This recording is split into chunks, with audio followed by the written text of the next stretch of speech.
ये कहानी एक गांव की है।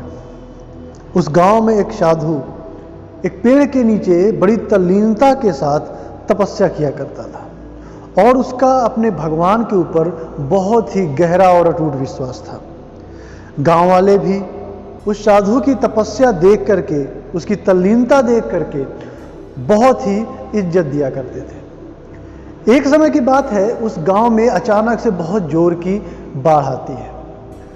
सारे गांव वाले अपना अपना बहुमूल्य सामान लेकर के ऊंचे ऊंचे स्थानों की तरफ जाने लगते हैं और जाते हुए बोलते हैं कि महाराज, बाढ़ बहुत तेज आने वाली है और ये और तेज हो सकती है, तो कृपया आप हमारे साथ चलें।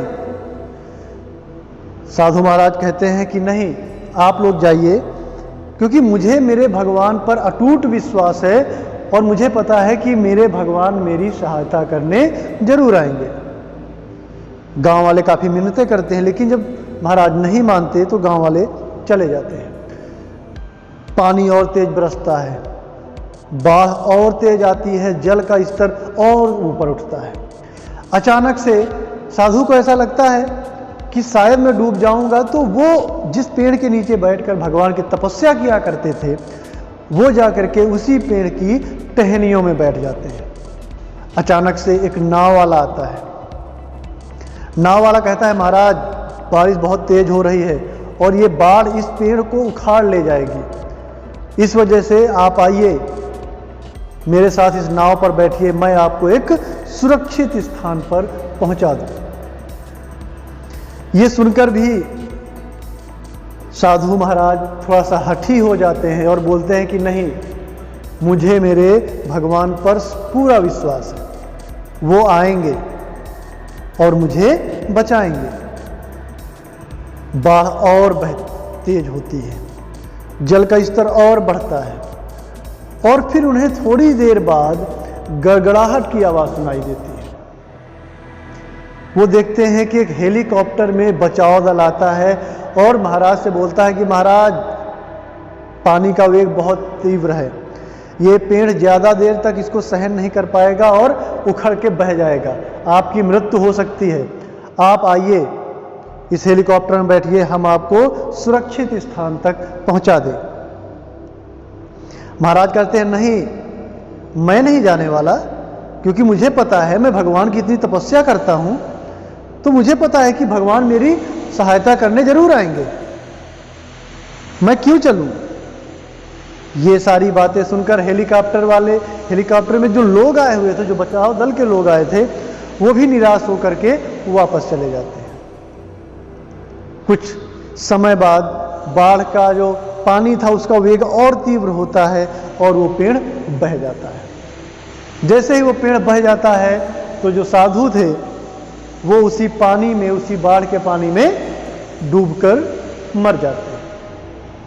जैसे ही मृत्यु होती है तो मृत्यु होने के बाद वो स्वर्ग लोक पहुंचते हैं और वहां भगवान से कहते हैं, भगवान, मैंने तुम्हारी इतनी तपस्या की, पूरी जिंदगी आपकी तपस्या में लगाती, फिर भी जब मैं डूब रहा था, जब मैं मर रहा था, तो आपने जरा सा भी कष्ट नहीं उठाया कि आप आकर के मुझे बचा लेते। भगवान हंसे, एक मंद मुस्कुराहट उनके चेहरे पर आई और उस मुस्कुराहट के साथ उन्होंने बोला कि वत्स, मैंने तुम्हें मौके दिए, मैं तुम्हारे पास 3 बार आया, मैंने तुम्हें अवसर दिया कि तुम अपने आप को बचा सको, लेकिन तुमने मेरी नहीं सुनी। एक बार मैं ग्रामीणों के रूप में आया तुम्हारे पास, एक बार मैं नाव चालक के रूप में आया तुम्हारे पास, और एक बार मैं हेलीकॉप्टर में बचाव दल के रूप में आया तुम्हारे पास, कि तुम उन अवसरों में से किसी भी एक अवसर को पकड़ लो और वहां से निकल जाओ सुरक्षित स्थान में, जिससे तुम्हारी जान बच सके। लेकिन तुमने उन तीनों अवसरों को बेकार कर दिया। साधु महाराज ने ये बातें सुनी और अवाक से रह गए। उनको अपनी गलती का अंदाजा हुआ कि वाकई में मैंने गलती की।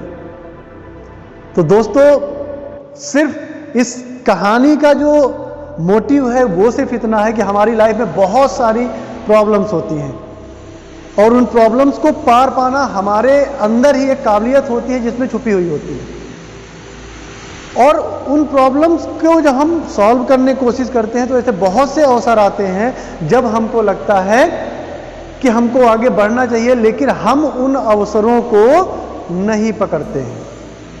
यहीं पे हम धोखा खाते हैं। हमारी लाइफ में हमको अवसर मिलते हैं और इतिहास गवाह है कि जब और जिसने मिले हुए अवसरों को बेहतर ढंग से यूज करना सीख लिया या फिर जो भी अवसर मिलते हैं उनको पकड़ना सीख लिया, उस बंदे को ऊपर जाने से कोई नहीं रोक सकता। तो लाइफ में हमेशा एक बात याद रखनी चाहिए कि अगर हमारे सामने कुछ अवसर मिलते हैं, कुछ चीजें ऐसी आती हैं जो एक अवसर के तौर पर हमारे सामने आती हैं, तो हमको उन अवसरों को छोड़ना नहीं चाहिए और सारी चीजें या सारी बात या सारी सोच या कार्य करने की क्षमता सबको सिर्फ इस बात तक नहीं सीमित रखना चाहिए कि जो भी होगा वो मेरी किस्मत में जो है वही होगा, क्योंकि किस्मत के सहारे हाथ पर हाथ धरे बैठना ये गलत है। तो दोस्तों, कैसी लगी आज की ये स्टोरी? प्लीज़ अगर बेहतर लगी हो तो लाइक करिएगा, शेयर करिएगा, कमेंट करिएगा और हाँ, सब्सक्राइब जरूर करिएगा और पास का बेल आइकन बटन जरूर दबाइएगा।